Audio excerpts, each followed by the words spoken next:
반갑습니다. 저는 우리 CTS 기독교 텔레비전에서 3대째 목사 간증을 해달라고 이렇게 초청을 해서 나오게 되었습니다. 저희 할아버지 목사님께서는 1960년대부터 70년대까지 대부흥의 역사를 일으켰던 양춘식 목사님이시고 인천 성광교회를 담임하시다가 하나님의 부르심을 받고 소천하셨습니다. 그리고 또 저희 아버님 고 양용주 목사님께서는 청파중앙교회에서 25년간 심호하시다가 이제 하나님의 부르심을 받고 8년 전에 소천을 하셨고 한국기독교 총연합회 공동회장과 그리고 또한 대녀스교 장로회 대신교단 총회장을 2번 역임하셨습니다. 그리고 또 한국장로교회 총연합회 회장님을 역임하셨고요. 또 저희 작은 아버지께서는 해외 선교에 굉장히 유명세를 떨치고 있습니다. 양치호 목사님이라고 인천 성광교회를 담임하고 계시고 저희 또 육촌 형님께서는 대전 영광교회에서 심호하고 계시는데 제가 저희 가문을 좀 얘기하려고 했더니 딱히 생각나는 게 딱 하나밖에 없어요. 건망증이 심한 가족. 제가 저희 고모들한테 오늘 아침 전화를 해가지고 고모 혹시 할아버지 제가 태어나기 전에 뭐 재밌는 혹은 아주 감동 어린 간증거리 있습니까 했더니 기억 안 나 그러더라고요. 저희 고모들이 국내 유명 대학들을 나온 아주 인텔리전인데 건망증이 굉장히 심합니다. 어느 정도냐면 저희 오촌 저희들이 청주 양씨니까 청주의 집성촌인데 우리 고모 중에 한 분이 계단을 내려오다가 꽈장하고 넘어졌는데 넘어졌다 일어났는데 가만히 서 있는 거예요. 고모 왜 그래요? 했더니 내가 올라가려고 했니? 내려가려고 했니? 저희 할아버지 목사님께서는 건망증이 심한 데다가 성격까지 급해가지고 신방을 가는데 신방 가방이 없는 거예요. 여보 신방 가방 빨리 갖고 와. 이 권사들이 뭐 하는 거야? 목사님 신방 가방 하나 챙기지 못하고 가방 못지도 없나? 막 이런 거예요. 그런데 화가 나셔갖고 결국 못 참고 에잇 하고 나가는데 한 손에는 뭐가 보이고 한 손은 빈손이고 한 손에 뭐가 보이고 가만히 보니까 이게 신방 가방이더래요. 그래서 저희 할아버지 목사님께 60년대 70년대 부흥회 다니면서 이 예언은 하도 많이 하셔갖고 한국교회 유명한 이야기가 되었습니다. 그런데 이제 저희 할아버지 목사님께서는 또 성격도 급하다고 말씀드렸잖아요. 어렸을 때 평양에서 여러분 김믹두 목사님의 안악산골 책에 보면 저희 할아버지 목사님이 등장하는데요. 할아버지 목사님이 어렸을 때 성격이 얼마나 급했냐면 동네 개가 가서 물들래요. 물리면 우리가 보통 도망가잖아요. 근데 저희 할아버지 목사님은 개하고 같이 개를 물어버리더래요. 큰 개를. 같이 물어가지고 개가 져갖고 도망가더래요. 굉장히 강한 성격이셨는데 하나님이 그런 강한 성격을 준 이유가 한국교회 대붕의 역사를 일으키라고 그런 베드로와 같은 기질을 주지 않는가 이렇게 생각을 합니다. 그런데 저희 할아버지께서는 고 양춘식 목사님께서는 보통 월요일날 새벽 기도회를 마치면 무조건 이 부흥회를 나갈 준비를 하고 금요일까지 부흥회를 나갔습니다. 부흥회를 나가면서 월요일날 저녁 7시부터 시작되면 저녁 7시에서 10시 반까지 아마 오늘날 3시간 반 목사님이 설교하면 아마 시험 들 사람들이 대부분일 겁니다. 자기 목사님 30분만 넘으면 그 다음 또 고개를 떨구는 교인들인데 그런데 우리 할아버지 목사님께서 이제 그 다음날 새벽이 되면 새벽 5시부터 7시까지 또 밥 먹고 아침 10시부터 12시 반까지 잠깐 밥 먹고 1시부터 오후 내내 또 성경 공부 그리고 또한 저녁 7시부터 저녁 10시 반까지 또 부흥회 그래서 자기 전에는 목소리가 아주 쇠소리 그런 쇠소리가 날 정도로 열정적으로 복음을 증거했습니다. 그러한 열정을 가졌기 때문에 한국교회가 이렇게 부흥되지 않았는가. 중부권 일대에 부흥의 역사를 일으켰던 저희 할아버지 목사님이고 27개 교회를 개척하셨고요. 충남 서천군 장항읍에서 이제 목회하시다가 갑자기 어느 날 인천으로 가자 그러더래요. 왜 그런가 했더니 하나님께서 그 당시에는 주계장막이라고 해서 중국이 개방되지 않았던 당시입니다. 활짝 열릴 거라고. 비행기도 엄청나게 떠다닐 거라고. 그러면서 무조건 인천으로 오셨대요. 그래서 벽돌 하나를 놓고 기도하면서 하나님 이곳에 큰 주님의 성전을 지어달라고. 우리 할머니가 얼마나 한심스럽겠어요. 옆에서 보면서 자식들이나 굶기지 말라고 그런 표정으로 봤겠죠. 근데 저희 할머니가 굉장한 또 가문의 분인데 설성동, 그러니까 설자, 성자, 동자 그 할머니가 그 개성 출신이고 그 집안이 거의 다 의사들이에요. 굉장히 고급 가문에서 이렇게 가난하고 배고픈 목회자의 가정에 시집을 왔으니 얼마나 힘들겠어요. 또 생활비도 제대로 갖다 주지 않고 그 돈이 생겼다면 고아나 아니면 가난 신학생들. 그래서 옛날에 대한신학교라고 야간에서 그 저희 할아버지 장학금을 받고 공부한 사람들이 굉장히 많습니다. 그들 중에는 지금도 저를 돕겠다고 갚아야 된다고 이제 이런 분들이 있습니다. 그래서 선친들이 씨를 많이 뿌려야겠구나. 그래서 저는 거저 먹는 것 같아요. 목회도 거저 먹고 자꾸 거저 먹다 보니까 이마가 자꾸 휘어지는데 저희 할아버지 목사님께서 또 이제 아주 모범되는 일화가 있는데요. 교회에서 목회를 오래 하셔서 집도 없고 그러니까 그 당시에는 다 연탄 떼던 당시인데 할아버지에게 기름 보일러 집을 해줬어요. 1970년대 기름 보일러면은요 대단한 부잣집이에요. 큰 2층짜리 집을 지어주고 이렇게 드렸는데 다음날 재정부가 보니까 헌금 봉투 안에 집문서가 있더래요. 저희 할아버지 목사님이 그걸 다시 바친 거예요. 그래서 뭐냐면 목회자는 교회만 있으면 되지 교회는 사적 재산이 있으면 안 된다. 목회자는. 그래서 저희 할아버지께서 돌아가셨을 때에 남긴 재산이 없어가지고요. 저희 작은 아버지하고 고모들하고 저희 아버님이 얼마나 화목한지 몰라요. 그래서 여러분 우리 성도들의 자녀들이 화목할 수 있는 비결이 하나 있습니다. 그건 뭐냐면 재산 안 물려주면 돼요. 요즘에는 등기를 빨리 넘기면 고리장 당할까 봐 안 물려준다면서요. 그런데 제가 비법을 하나 배웠습니다. 안 물려주면 자녀는 화목합니다. 뭐 갖고 싸웠냐면 할아버지가 쓰던 성경책 누가 갖고 갈 거냐. 그거 갖고 조금은 언성이 높아졌다고 하는데 아무튼 그래서 저는 이런 할아버지 목사님을 모시고 있었다는 것 자체가 인생의 성공이 아닌가. 인생에서 무슨 성공이 어디 있겠습니까? 그리고 또 저희 아버지 목사님께서는 6.25 전쟁 때 남매들이 죽고 굉장히 힘든 고생을 하면서 이제 자라왔는데 저희 아버지 목사님께서 고아가 하면서도 좀 머리가 좋았나 봐요.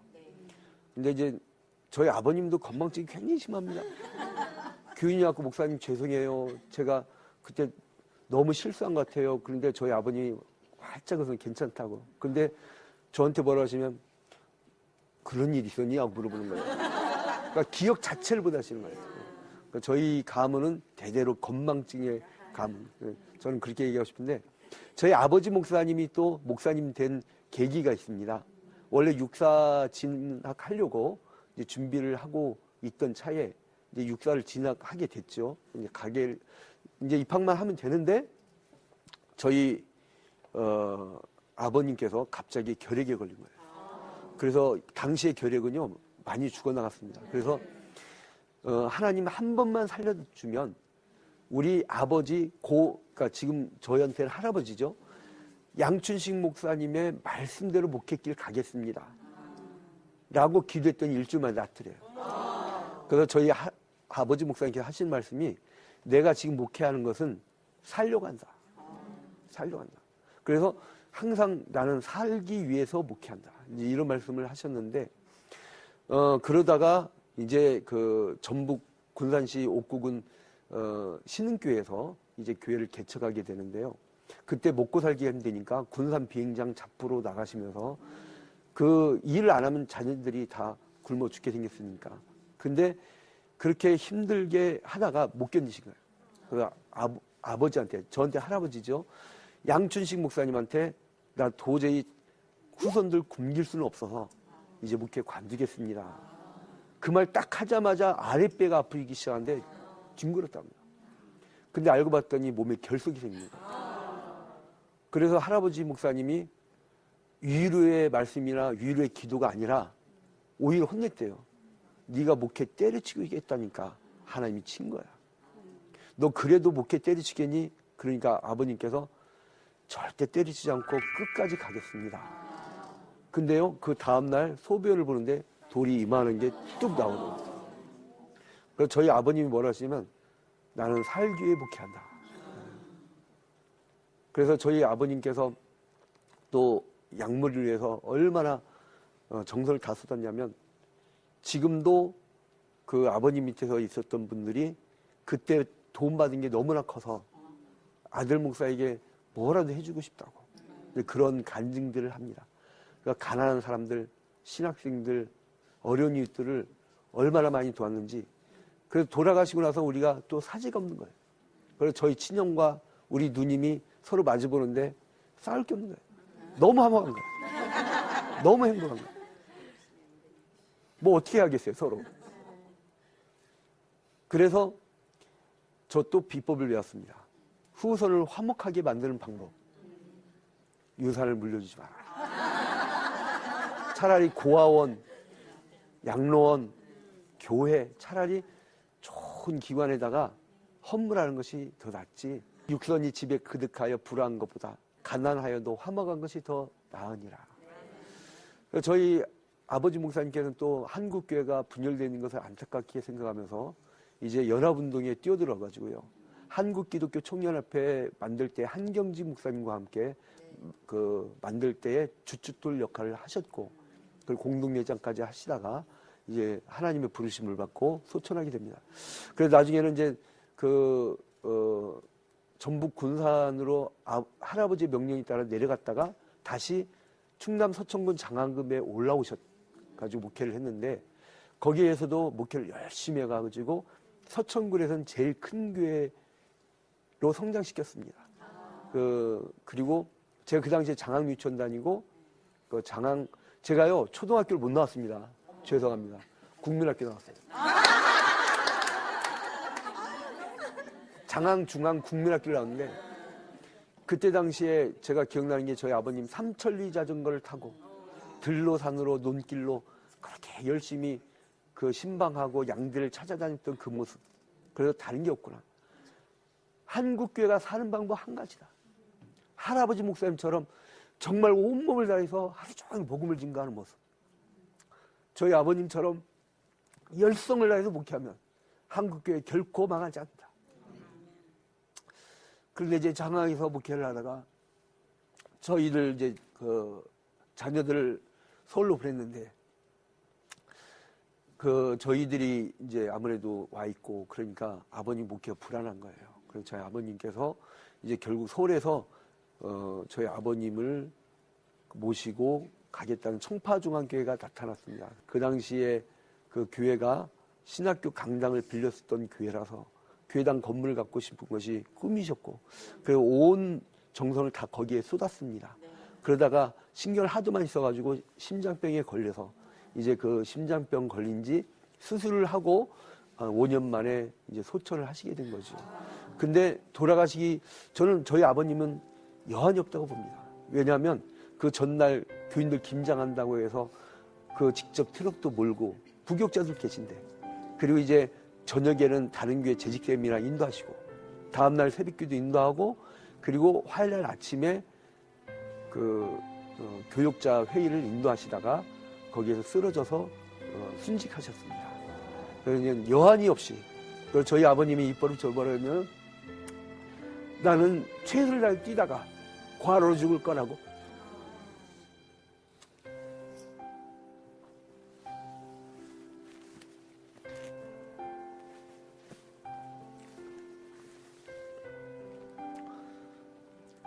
소원을 성취했습니다. 그래서 저는 나의 달려갈 길을 다 달려가고 내 믿음을 지켰으니 이 성과를 보면 저희 아버님이 생각나죠. 그러다 보니까 그 기질이 살아서 그런가 제가 무엇을 하든지 복음과 관계된 일이라면 밤잠을 자지 않고 반드시 해내는 그 성향이 생겼습니다. 그런데 저희 아버님은 저를 온라인에 키우지 아니하시고 그 교육자는 자기 혼자 커야 된다. 그래서 자기 혼자 커야 된다고 해서 저를 부교육제 때부터 다른 교회를 보냈어요. 그래서 다른 교회에서 모질게 배웠죠. 아주 모질게. 그런데 이제 저희 아버지 목사님이 먼저 이제 대전의 대광교회 최원 목사님, 대전 파남교회 홍동표 목사님, 천호동 화평교회 이재용 목사님 그 밑에 이제 배우게 했습니다. 그 과정에서 신학생 시절에는 먹을 게 없어가지고 제 아내 최영신 전도사는 먹을 게 없어서 일주일 동안 금식 기도도 하고 굉장히 저희 한 사람이 또 신학생 시절에 생계를 꾸려야 되니까 유치원 교사로 또 출근을 하고 그래서 저는 뭘 배웠냐면 최선을 다해서 살아보려고 하면 저는 그래서 요즘에 돈 없어서 결혼 못한다는 사람은 이해가 안 가요. 제가 전도사 사례비 8만 원 받을 때 결혼했거든요. 그러니까 주로 저희 가문은요 대대로 부잣집 딸내미들 데려다가 고생시키는데 아주 뭐가 있어요.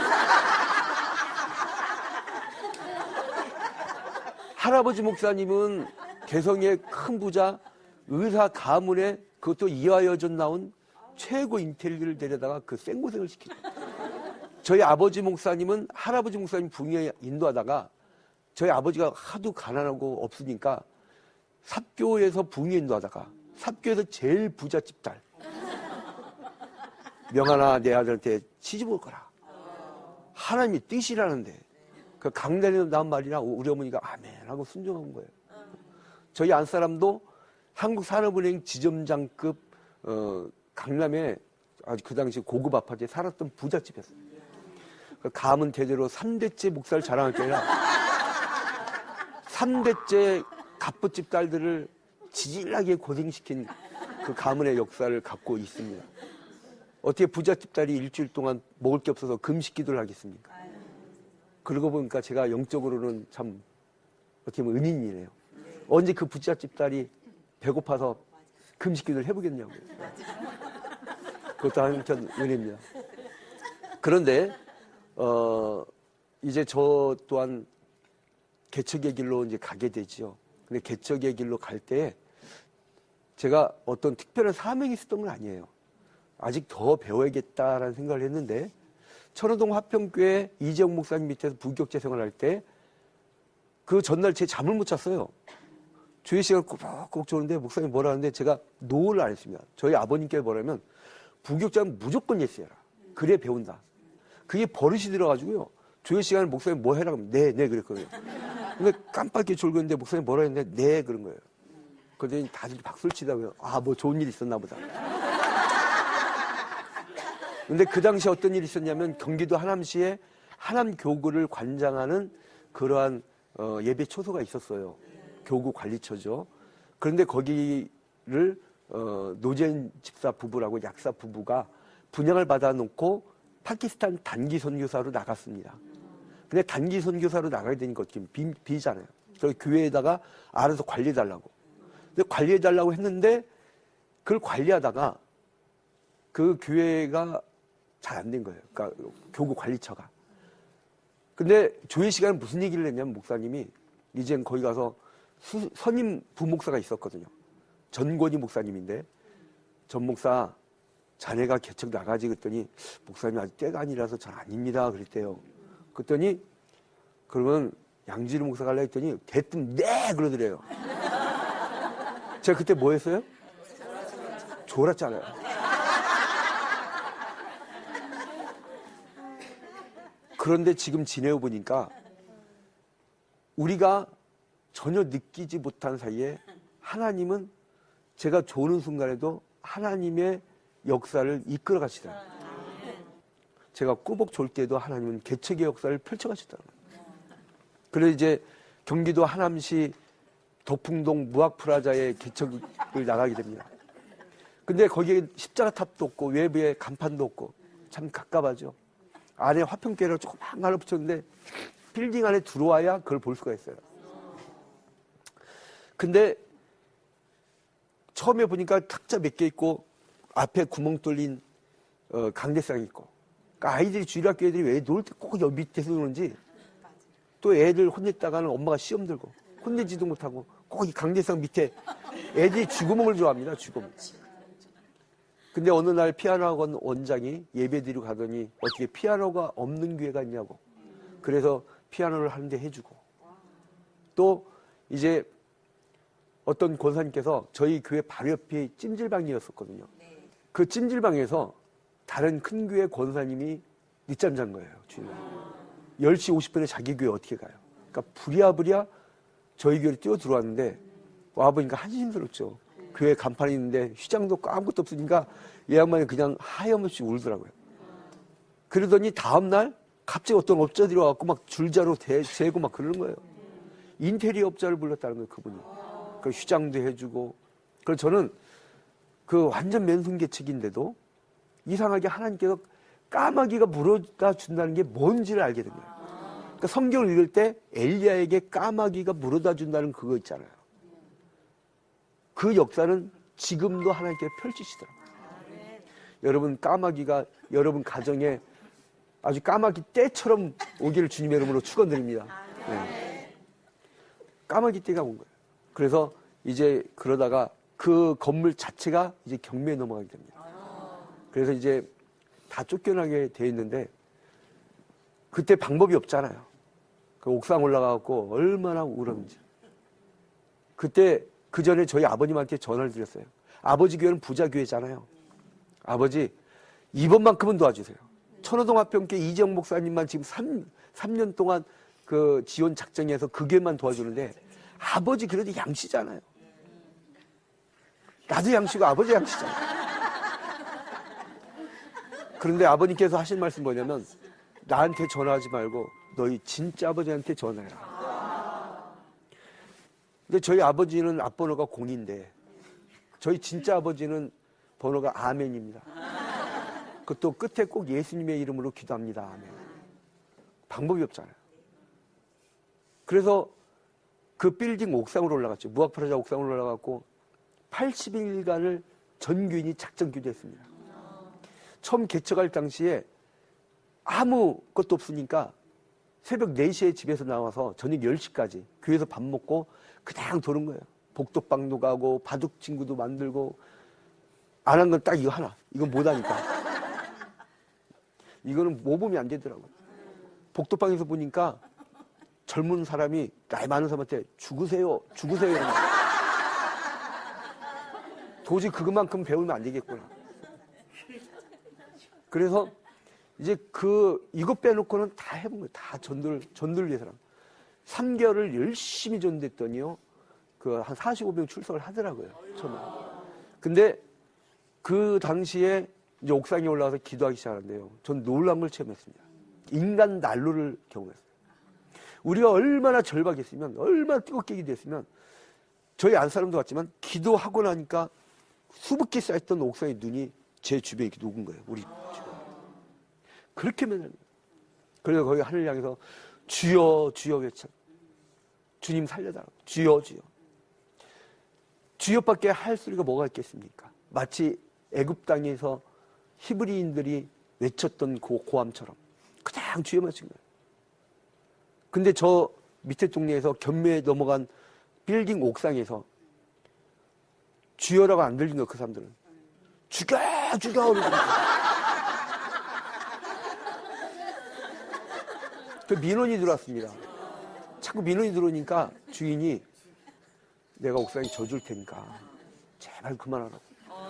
그래서 교회당 50평, 선교관 50평을 이렇게 지어줘서 선교관에다가 그 당시 IMF 당시에 실업극복 국민운동본부, 하남 광주운동본부 공동대표를 맡으면서 그 실직자 자녀들 중학생들 50여 명을 교육시켰었습니다. 외대 그 동문 아이들이 와서 해주고 또 고대 동문 쪽 이제 이런 사람들이 와서 도와주었죠. 그런데 그 아이들이 사고를 치고 말았어요. 교회 전화 060을 막 돌린 거예요. 왜? 공짜니까. 막 돌려가지고 그 어려운 개척교회가 전화비가 어마어마해요. 수백만 원 나오니까 우리 재정부 순종 잘하는 사람들이 다 시험이 들어버린 거예요. 이제 아무튼 그렇게 열심히 또 사역을 했었고, 그러던 와중에 또 우리 로컬 처치, 즉 지역교회 현재는 초유화평교회지만 당시 하남화평교회였어요. 그 화평교회에서 그 로컬 처치도 힘들게 맨손 개척을 했는데, 우리가 하남 YMCA, 그 당시 성남 YMCA에서 온 사람이 누구냐면 안창도 집사라고, 그분이 우리 사무총장을 맡았는데, 그 파라처치, 그러니까 개교회를 초월한 교회, 파라처치도 맨손 개척했어요. 그 사람이 YMCA 만들자는데 제가 그랬죠. 저랑 마인드가 같다고. 아, 그럼 목사님 많이 밀어달래요. 밀어는 달라고 하는데 개척교회 목사가 뭐가 있어요? 그래서 둘이 손잡고 기도하자고 했죠. 그리고 횟집, 망한 횟집 2층 사무실 비어있더라고요. 저는 월세도 전세도 아니고 남의 사무실 대실 빌리는 데는 아주 은사가 있습니다. 혹시 여러분 주변에 맨손을 개척하고자 하는 분들은 제가 노하우를 전수하겠습니다. 그러니까 그 파라처치도 맨손 개척한 거예요. 그래서 오늘날 이제 그 10여 년이 지나고 지금 하남 YMCA가 쟁쟁한 이사장님들 거쳐가시고, 이사진 중에는 하남에서 두 번째 가는 큰 부자도 있고, 그 매년 드림 Y라고 청소년 봉사단이요, 매년마다 150명씩 와요.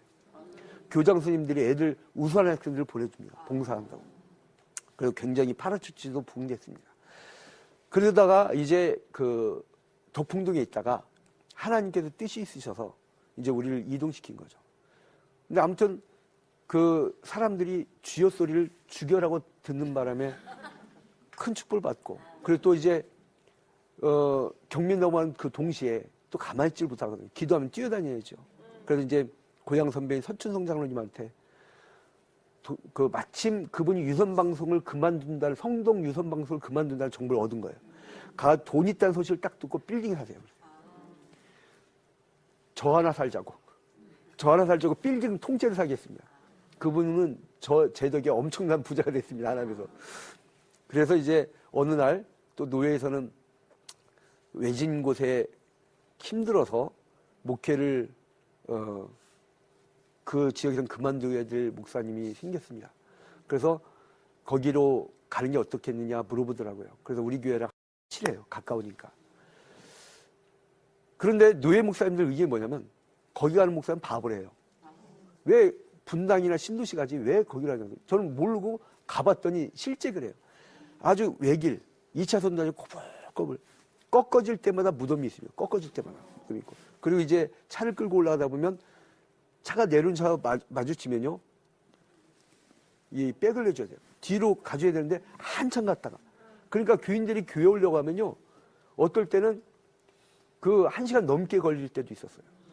그러니까 거기다 가보니까, 그렇게 가보니까 더 기가 막힌 게 양철지붕 교회예요. 새마을운동 당시 파란 지붕 아시죠? 근데 거기에 기둥을 세보니까 12개예요. 조그마한 교회당에 기둥 12개. 한심스러운 거죠. 성가대석 제일 뒤에 보니까 남자가 기역자를 꺾어줘야 성가를 할 수 있는. 그리고 이제 비만 오면은 바닥에 물이 찰랑찰랑 차는 거예요. 근데 저희 아버지 목사님이 아들이 통합을 해가지고, 교회가 좀 커졌다가 아버지가 왔다가 울고 가셨어요. 세상에 21세기 이런 거 있냐고. 그런데 하나님께서 저를 보내는 뜻이 있더라고요. 징표로 우리가 통합해서 간 해에 바로 2차선 도로가 뚫리고, 우리 초유동이 놀라운 지금 변화가 일어나고 있습니다. 1km 밖에 삼성 엔지니어링 들어왔는데 굉장한 변화들이 지금 일어나고 있어요. 그런데 그 양철지붕에서 50만 원 월세인데요, 거기에서 또 주인이 나가라네. 하여간 쫓겨나고 경매당하고 뭐 그런 어려운 경우에는, 근데 가만 생각하니까 그런 경험을 하게 한 하나님이 참 감사하더라고요. 왜 그러냐면, 제가 만약에 저희 할아버지 목사님 4,000명 교회, 아버지 목사님 1,500명 교회, 그 힘을 의지하거나 혹은 요즘에 논란 많은 세습이라든가 이런 데에 얽혀 있었다면, 제가 그 가난한 교회들의 마음을 어떻게 알았겠어요? 그 월세 교회 처절함, 그리고 또 가난한 교회는요, 가난한 사람들이 와요. 그 가난한 사람들의 구석구석까지 어떻게 알게 돼요? 그 얼마나 감사하냐면 그 어려운 이웃들의 그 아픔을 알게 된 거예요. 또 가난한 교회의 아픔. 한국 교회에 300명, 재적 300명이 넘는 교회가 7%입니다. 사례비 100만 원 이상 받는 목사님들이 10%가 안 돼요.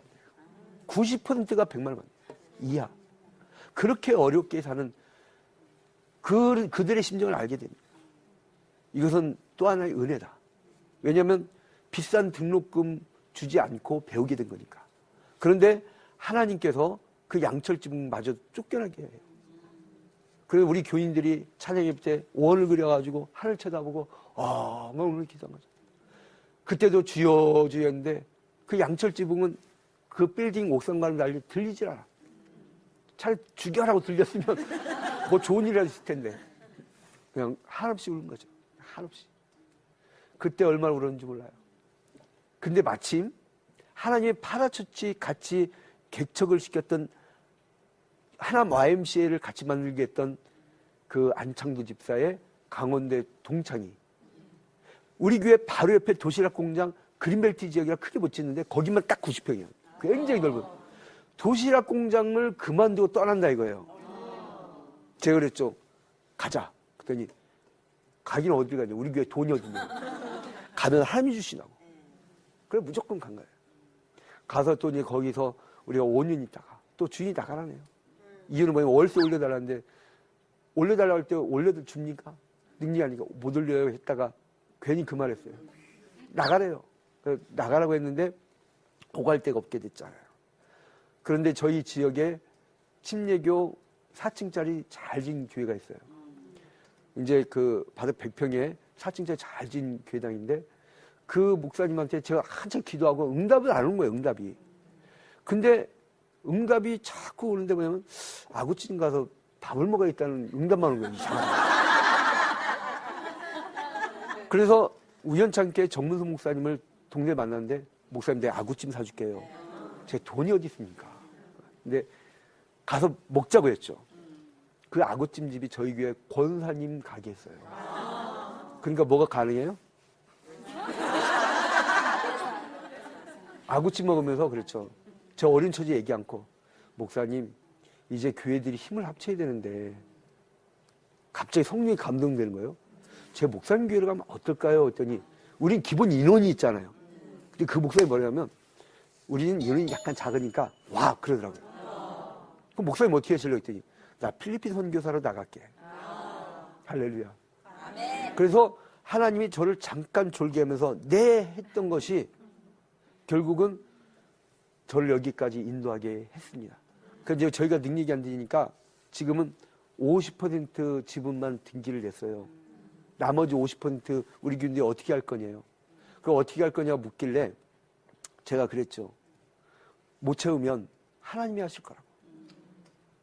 우리 교인 가운데 누가 대박 터져서 50% 채우든지 정 안 되면 교회 통합을 하든지 공동 담임 목회자를 모셔가지고 그분한테 50%를 책임지게 하든지 아니면 정 안 되면 우리 살았던 양철지붕집도 있지 않냐. 저는 어디 가든 그래서 바울 사도가 내가 가난데 처할 줄도 알고 부한데도 처할 줄 알아 내가 자족하길 배웠노라. 개척 한번 해보니까요 뭐든지 가능해요. 언제든지 하나님이 50% 안 채워줘도 다 가능하다. 저희 아들이 양철지붕 교회당에 있을 때 양철지붕 집에서 살았는데 겨울철에 얼마나 추웠냐면 보일러가 상습적으로 고장났어요. 그래서 이렇게 두꺼운 이불 덮고 자는데 그 초등학교 담임선생님이 희한하게가 있다는 거예요. 뭐냐면 너 커서 뭐 될래 그러면 경찰이요, 장관이요, 사장이요 이렇게 하는데 어떤 아이는 지붕 높은 집에 살고 싶어요 쓰더래요. 그게 누구냐면 제 아들 양기수예요. 그래서 이제 몇 년 전에 지붕 높은 집에 목사관 40여 평에 좀 큰 집 하는 데를 이사 가니까 제일 먼저 산 게 뭐냐면 농구 골대를 사더니 거의 농구를 하더라고요. 얼마나 감사한지 개척 과정에서 사교육을 거의 못 시켰습니다. 근데 하나님이 지혜를 주셔서 이번에 대학교도 성적 우수 장학생으로 들어가면서 아빠 30만 원 남았는데 어떻게 할까? 내놔 그랬죠. 목회활동비라고.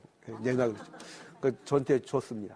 또 이번에 저희 딸은 간호학과 4학년, 이번에 또 간호사 취업 준비를 하고 있고요. 저는 주를 위하여 죽도록 충성하다 보면 나머지는 주님이 다 채워주시는 거지. 그래서 표대를 향하여 달려갈 때 달려가겠다. 그 생각밖에 없습니다. 지금도 사실은 어려운 교우들이 있습니다. 우리 지역이요, 비닐하우스에 사는 분들이 많습니다. 전국에서 비닐하우스에 사는 사람들이 제일 많은 지역이라고 그래요. 재작년에는 13가구가 여러분 뉴스에 봤을 거예요. 하나씩 불탔던 화훼단지가 저희 동네입니다.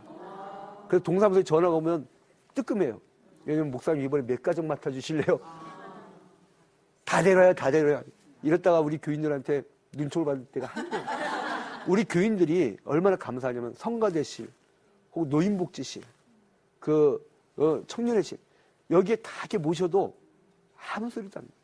또 할머니들은요, 70만 넘어가면 이 부끄러운 걸 몰라요. 그러니까 속옷도 방에다 넣는 게 아니라 우리 교인들 밥 먹는 데 넣고. 남성 호르몬이 많아지다 보니까. 그러니까 참 민망한 가운데도 우리 교인들 다 참고 견뎌주고 함께하고 얼마나 행복한지 몰라요. 그래서 저는 전 세계 목회자 중에 제일 행복한 목회자다. 왜냐하면 그 개척, 맨손 개척의 역사를 그 피를 받았지요. 거기에다가 이 행복하게 만들어준 성도들이 함께 있죠. 그리고 또 그 개농장 비닐하우스에 하다가 어떨 때는 개값을 잃어버리고 와요. 막 울어요. 어떤 성도가. 목사님, 나 개 팔고 오다가 150만 원 잃어버렸어요. 근데 어떻게 해요? 안식기도 해달라는데 예배 마치고. 제 목소리가 안식기도 할 때는 굉장히 큽니다. 그 이마박에 손을 얹고 간절히 주님 개값 찾게 해달라고. 개값 찾게 해달라고 기도를 했는데 성가대에 저 멀리서 깜짝 놀란 사람들이. 목사님이 갑자기 개개개 그러니까 갑자기 안 들리고 깜짝 놀란 거죠. 근데 다음 주에 예배를 시작하려고 하는데 저 뒤에서 그 집사님이 목사님 개값 찾았어요.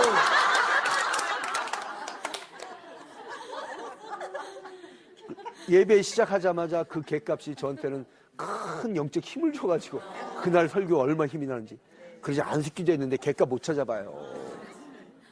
개값을 찾아서라도 영광을 받으시는 하나님께 영광을 돌려드리고. 그리고 또 얼마나 행복한지 지난 주일에는 우리 선임 권사님께서 대회 시작하기 전에 목사님 봄철에 참 귀한 쑥 잘 보하다가 개떡 해왔어요. 근데 그 개떡 저희 교회는 주로 개자가 많이 사요. 그 개떡을 먹고 설교를 하는데 그게 보통 손님만이 가는 게 아니에요. 날이 추워지면 도토리를 주워다가 자기들이 직접 도토리묵을 해주고. 그리고 요즘에는 미나리 목사님 잠깐만요 하고 사라져요. 뒷산 올라가고 미나리 캐다가 미나리 밥을 해주고. 근데 이렇게 참 행복하고 아름답게 천국을 만들다 보니까 하나님이 지금까지 마을 가구 수보다 우리 교인 수가 적게 안 만들고 마을 가구 수보다 항상 2배로 많게 한 그 교회를 시켜주세요. 그래서 저는 자신합니다. 아파트 단지 가서 2배 커봐요. 대박이죠. 지금 이 외진 곳이지만 하나님께서는 우리를 놓지 않으신다. 왜? 3대째 맨손 개척의 그 가문을 버리신다면 하나님 손에 있기 때문에. 여러분 주를 위하여 희생하십시오. 맨손으로 나아갈 때 주님만 붙드십시오. 놀라운 이사와 기적이 여러분이 함께할 줄로 믿습니다. 감사합니다.